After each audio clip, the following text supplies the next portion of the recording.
নমস্কার বন্ধুরা, তোমাদের সবাইকে স্বাগত জানাই জিকে পয়েন্ট 365 ইউটিউব চ্যানেলের আরও একটি নতুন ভিডিওতে। আজ তোমাদের সাথে আমরা আলোচনা করব এসএসসি জিডি 2025 এক্সামের জন্য আরও একটি লাস্ট মিনিট সাজেশন হিসেবে একটি চ্যাপ্টার ভারতের জনগণনা সেন্সাস 2011 নিয়ে কিছু গুরুত্বপূর্ণ তথ্য তোমাদের সাথে আজ আমরা আলোচনা করব। এক্সাম দিতে যাওয়ার আগে তোমরা অবশ্যই আজকের ক্লাসটি কন্টিনিউ দেখো, এখান থেকে কিন্তু তোমরা অনেক কোয়েশ্চেন কমন পেয়ে যাবে। এছাড়া আমাদের চ্যানেলের প্লেলিস্টে অনেক রকমের টপিকের ওপর কিন্তু এসএসসি জিডি 2025 এক্সামের জন্য ইম্পর্টেন্ট ক্লাস করানো হয়েছে। প্রতিটি ভিডিও তোমরা অবশ্যই দেখো, ক্লাসগুলি কিন্তু মনোযোগ সহকারে করলে তোমরা অবশ্যই এখান থেকে কোয়েশ্চেন কমন পাবে। তাহলে চলো বেশি দেরি না করে আজকের ক্লাসটা আমরা স্টার্ট করে দিই।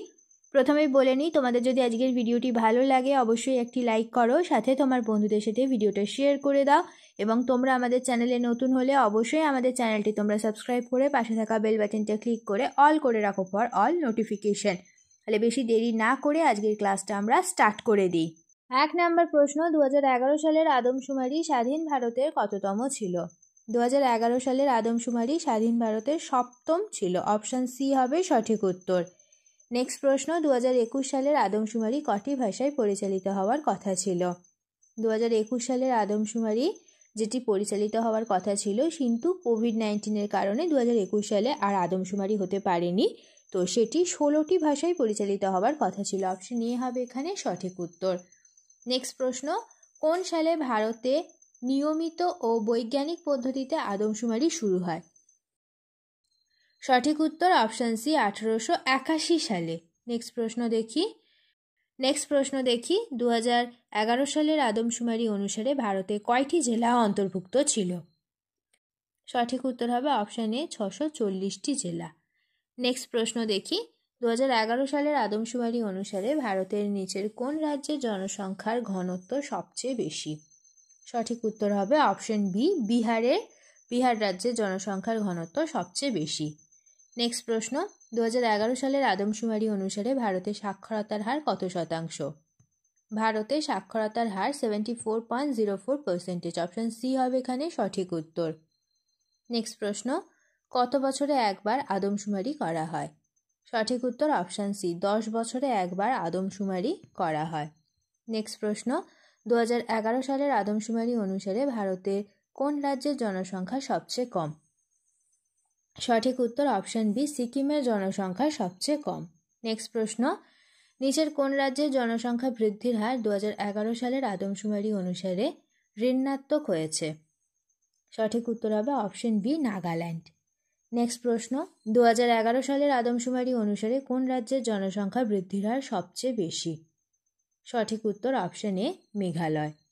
নেক্সট প্রশ্ন, নিচের কোন রাজ্যে ভারতের সর্বাধিক তপশিলি জাতি অর্থাৎ এসসি জাতি জনসংখ্যা রয়েছে? সঠিক উত্তর অপশন এ, উত্তরপ্রদেশ। নেক্সট প্রশ্ন, 2011 সালের আদমশুমারি অনুসারে গ্রামীণ ভারতের লিঙ্গ অনুপাত কত? সঠিক উত্তর অপশন বি, 949 জন। 949 জন মহিলা প্রতি পুরুষে। অপশন বি হবে এখানে সঠিক উত্তর।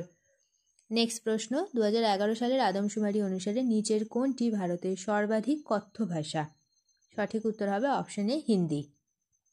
নেক্সট প্রশ্ন, 2011 সালের আদমশুমারি অনুসারে কোন কেন্দ্রশাসিত অঞ্চলের জনসংখ্যা বৃদ্ধির হার সবচেয়ে কম? সঠিক উত্তর হয়ে যাবে অপশন এ, লাক্ষাদ্বীপের জনসংখ্যা বৃদ্ধির হার সবচেয়ে কম। নেক্সট প্রশ্ন, ভারতে 2011 সালের আদমশুমারি অনুসারে একজন 10 বছর বা তার বেশি বয়সী ব্যক্তি যিনি কোনো ভাষা পড়তে এবং লিখতে পারেন তাকে সাক্ষর হিসাবে বিবেচনা করা হয়? সঠিক উত্তর হবে অপশন বি, 7 বছর বা তার বেশি বয়সী ব্যক্তিকে যিনি লিখতে বা পড়তে পারেন তাকেই সাক্ষর হিসাবে বিবেচনা করা হয়। নেক্সট প্রশ্ন, 2011 সালের আদমশুমারি অনুসারে ভারতে মোট কত শতাংশ মুসলিম? সঠিক উত্তর হবে অপশন ডি, 14.2% মুসলিম।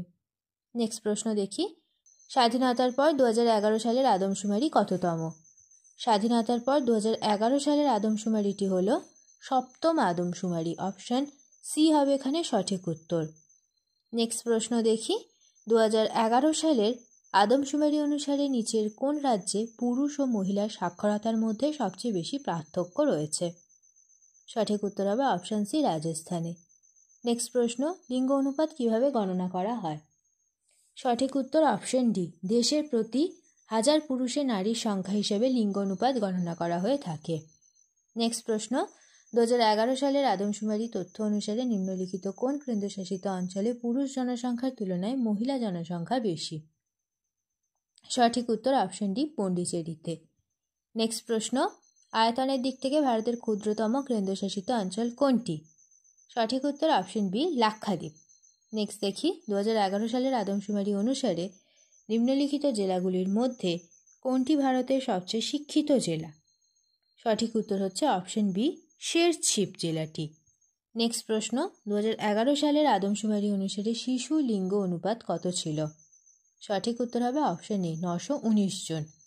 নেক্সট প্রশ্ন দেখি, আয়তনের দিক থেকে ভারতের শীর্ষ 3টি রাজ্য কোনটি? রাজস্থান, মধ্যপ্রদেশ, মহারাষ্ট্র। অপশন এ হবে এখানে সঠিক উত্তর। নেক্সট দেখি, জনসংখ্যার দিক থেকে ভারতের শীর্ষ 3টি রাজ্য কোনটি? উত্তরপ্রদেশ, মহারাষ্ট্র, বিহার। অপশন বি হবে এখানে সঠিক উত্তর। আগেরটি কিন্তু দেখলাম আমরা আয়তনের দিক থেকে, আর এটি দেখলাম জনসংখ্যার দিক থেকে। প্রশ্ন তোমরা ভালোভাবে দেখবে, তারপরে কিন্তু তোমরা উত্তর করবে।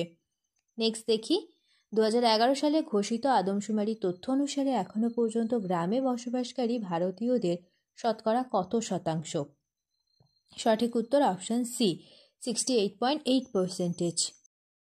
শেষ হলো আজকের ভিডিও। আজকের পর্বে আমরা আলোচনা করলাম এসএসসি জিডি কনস্টেবল এক্সাম 2025-এর জন্য কিছু গুরুত্বপূর্ণ জিকে কোয়েশ্চেন অ্যান্সারের ক্লাস নিয়ে। তোমাদের যদি আজকের ভিডিওটি ভালো লাগে তাহলে অবশ্যই একটা লাইক করো ভিডিওটিতে, সাথে তোমার বন্ধুদের সাথে ইম্পর্টেন্ট ক্লাসটি শেয়ার করে দাও। তোমরা টাইমের মধ্যে সঠিক উত্তর অবশ্যই আমাদের কমেন্টে জানানোর চেষ্টা করো। প্রতিদিন সকাল 8টায় আমাদের চ্যানেলে এসএসসি জিডি কনস্টেবল এক্সাম 2025-এর জন্য ক্লাস হচ্ছে এবং সন্ধ্যা 7টায় ডাব্লিউবিপি কেপি কনস্টেবল 2025-এর জন্য ক্লাস হচ্ছে। তোমরা প্রতিদিন এই ইম্পর্টেন্ট ক্লাসগুলি অবশ্যই দেখতে থাকো, ক্লাসগুলিতে অংশগ্রহণ করো, সঠিক উত্তর তোমরা অবশ্যই আমাদের কমেন্টে জানানোর চেষ্টা করো। তোমাদের যদি আমাদের ভিডিওগুলি ভালো লাগে তাহলে অবশ্যই লাইক করো, সাথে তোমার বন্ধুদের সাথে ভিডিওগুলি শেয়ার করো, এবং তোমরা যদি আমাদের চ্যানেলে নতুন হয়ে থাকো, এখনও পর্যন্ত যদি তোমরা আমাদের চ্যানেলটি সাবস্ক্রাইব না করে থাকো তাহলে অবশ্যই চ্যানেলটি সাবস্ক্রাইব করে পাশে থাকা বেল বাটনটা ক্লিক করে অল করে দাও ফর অল নোটিফিকেশান, যাতে সবার প্রথমে আমাদের ভিডিও নোটিফিকেশান তোমাদের কাছে পৌঁছে যেতে পারে। আজ এই পর্যন্তই, দেখা হচ্ছে নেক্সট ভিডিওতে। তাহলে চলো তোমরা ততদিন আমাদের ভিডিওগুলি আরও ভালো করে দেখতে থাকো। ধন্যবাদ।